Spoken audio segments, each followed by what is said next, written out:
Hello my YouTube family, કેમ છો બધા? મજામાં ને? તો હું ફાઇનલી આવી ગઈ છું માધવપુરના મેળામાં.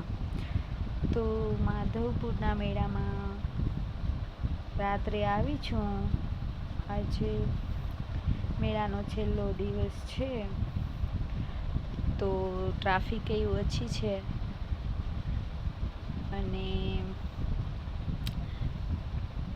ટ્રાફિક તો છે પણ થોડી ઓછી કહેવાય. અને બહુ મજા આવે રાત્રિના સમયમાં. હું મેળામાં આવી છું માધવપુર મેળો 2025નો. અને અત્યારે રાત્રિમાં ડેકોરેશન એ બહુ સરસ દેખાય છે. અને પબ્લિક ઓછી એટલા માટે છે કે આજે શ્રી કૃષ્ણ ભગવાન રૂક્ષ્મણીને પરણવા માટે ગયા છે, તો બધા તેની જાનમાં ગયા હશે અને લગ્નમાં બધા ત્યાં હશે, એટલે અહીંયા માણસો ઓછા છે પણ ઓછા છે. અને તમે જોઈ શકો છો ચારેય બાજુ માણસો અને ટ્રાફિક. અને બહુ ઠંડુ વાતાવરણ છે, તો મેળો માણવાની ખરેખર તો રાત્રે જ મજા આવે છે. દિવસના તડકામાં તો થાકી જવાય અને ગરમી લાગે. અત્યારે તો બહુ મજા આવે, ઠંડુ વાતાવરણ થઈ ગયું છે. તો તમે જોઈ રહ્યા છો માધવપુર મેળાની ડેકોરેશન એટલું મસ્ત કર્યું છે. રોશની બહુ સરસ દેખાય છે.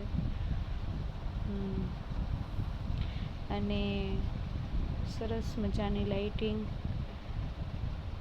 બહારથી એવો નજારો દેખાય છે, તો અંદર જઈને તો તમને ખૂબ જ મજા આવે. જો મિત્રો તમે આવ્યા ન હોય મેળામાં ક્યારેય, તો ક્યારેક માધવપુર મેળાની મુલાકાત આવતા વર્ષે જરૂર આવજો. બહુ મજા આવે છે અહીંયા અને બહુ સરસ આયોજન હોય છે. પાણીની વ્યવસ્થા બધું હોય છે અને સરસ મજાની વ્યવસ્થા હોય છે. એટલે આવવાનું ભૂલતા નહીં આવતે વર્ષે. આ વર્ષે તો મેળાનો લાસ્ટ દિવસ છે, તો મેં છેલ્લા દિવસે લાભ લઈ લીધો છે. અને ખૂબ જ મજા આવે એવો મેળો છે. અને ફાઇનલી હું પહોંચી ગઈ છું માધવપુરના મેળામાં. ઠાકોરજી અને રૂક્ષ્મણીના વિવાહ જે થઈ રહ્યા છે, અને બહુ સરસ અનુભવ થાય છે અહીંયા આવીએ એટલે. અને ટ્રાફિક એટલી જ છે. ડેકોરેશન રોડ ઉપર તમે જુઓ કેટલી ટ્રાફિક છે. દૂરથી મેળાનો નજારો.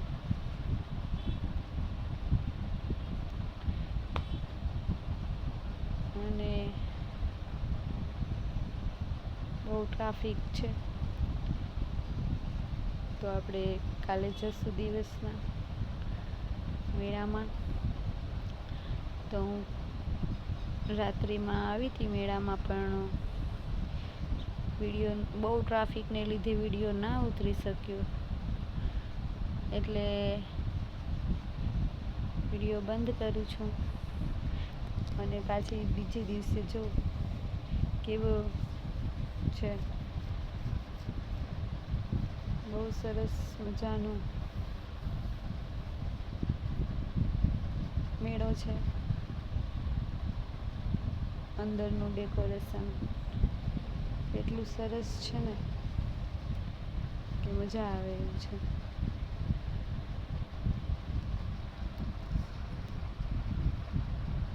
અને તમે આમાં આવો ને તો તમને એમ થઈ જાય કે નહીં, મેળો બહુ સરસ. આજે છેલ્લો દિવસ છે એટલે પબ્લિક બધી જતી રહી છે.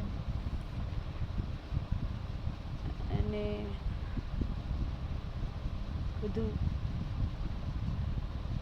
બધા ઘરે જવા માટે નીકળી ગયા છે. તો તમને ઓછી પબ્લિક દેખાય છે. બધા વયા ગયા છે. ભગવાન શ્રી કૃષ્ણને રૂક્ષ્મણીને વળાવવાની તૈયારી થઈ ગઈ છે. તો બધા ત્યાં છે. એટલે અહીંયા આપણે સરસ મજાની હસ્તકલાઓ છે. ડેકોરેશન બહુ સરસ છે.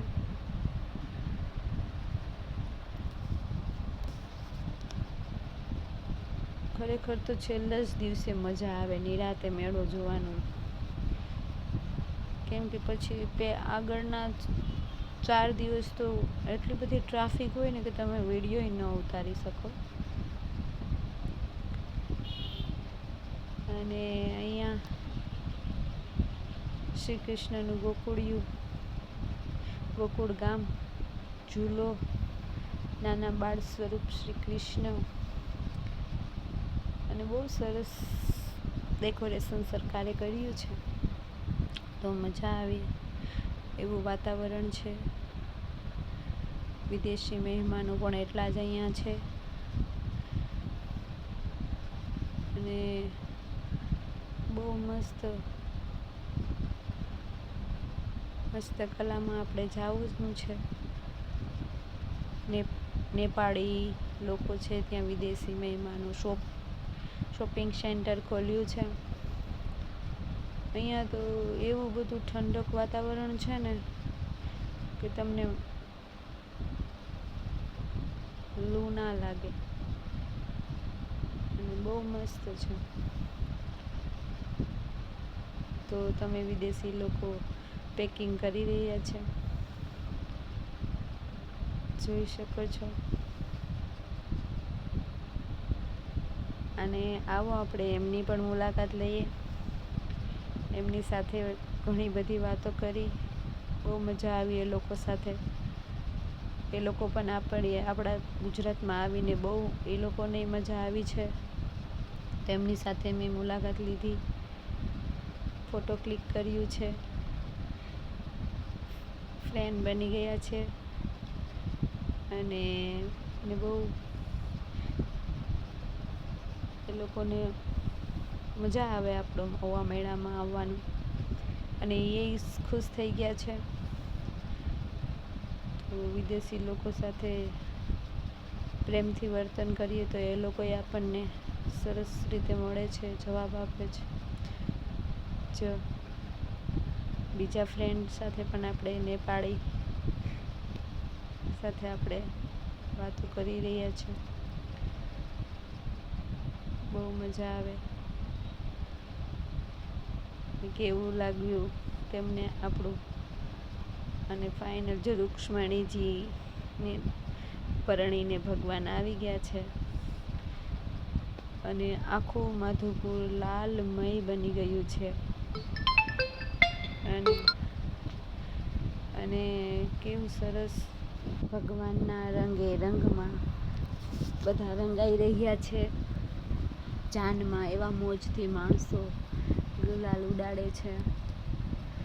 અને ભગવાન રૂક્ષ્મણીને લઈને મંદિરે પધારી રહ્યા છે. અને ભગવાનની જાન જોવાનો તો મોકો ન મળ્યો, પણ ભગવાન વળાવીને જાન ઘરે જાય પાછી ત્યારે આ મોકો મળ્યો છે. આખું માધવપુર લાલમય ગુલાલમય બની ગયું છે. ધરતી માતાએ લાલ ચાદર ઓઢી લીધી છે. એવું સરસ વાતાવરણ છે. મન ખુશ થઈ ગયું કે ભગવાનની જાનમાં આપણે આવ્યા. એના માટે આપણે ધન્યવાદ ભગવાનને. અને ભગવાન જો જાન માતાજીને લઈને જઈ રહ્યા છે, નાચતા ગાતા ભગવાનની જાનમાંથી. બહુ મસ્ત વાતાવરણ થઈ ગયું છે, ગુલાલમય. અને દોસ્તો ભગવાન એમના મંદિરે પાછા પધારી રહ્યા છે. અને લોકો એવા બધા મગ્ન છે જાનમાં.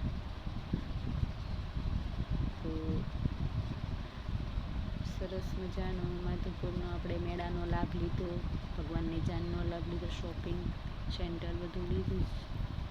તો વિડીયો સારો લાગે તો લાઈક, કોમેન્ટ અને સબસ્ક્રાઈબ કરવાનું ન ભૂલતા.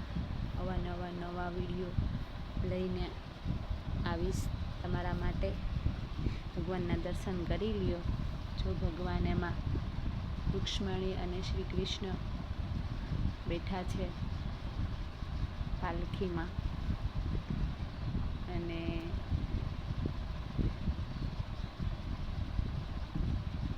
કેવા લોકો નાચતા ગાતા, ભીડ જોઉં ને તમે, કેવી ભીડ છે જોજી.